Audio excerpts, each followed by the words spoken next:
আমি চিরাচরিত পথে প্রতিশোধ নিই না। সে যা করেছে তাকে তাই ফেরত দিই না, তার কোনো ক্ষতি করি না। আমি স্রেফ সরে যাই। তার জীবনের প্রতিটি কোণা থেকে কোনো বিজ্ঞপ্তি ছাড়া দপ করে নিভে যায়। তার প্রতি কোনো ঘেন্না বা রাগ পুষে রাখি না। অভিমান বা অভিযোগ বা আফসোস জমিয়ে রাখি না। আমার কোনো রকম অনুভূতির ছিটে ফোঁটাও তার জন্য আর বরাদ্দ থাকে না।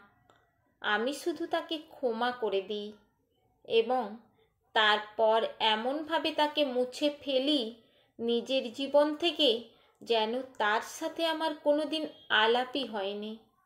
তার থাকা না থাকা, তার ভালো মন্দ আমার কাছে আর কোনো গুরুত্বই রাখে না। সে আমার জীবনে এমন একজন মানুষে পরিণত হয় যার মুখটা আমি চিনি কিন্তু আর কোনো দিন দেখতে চাই না।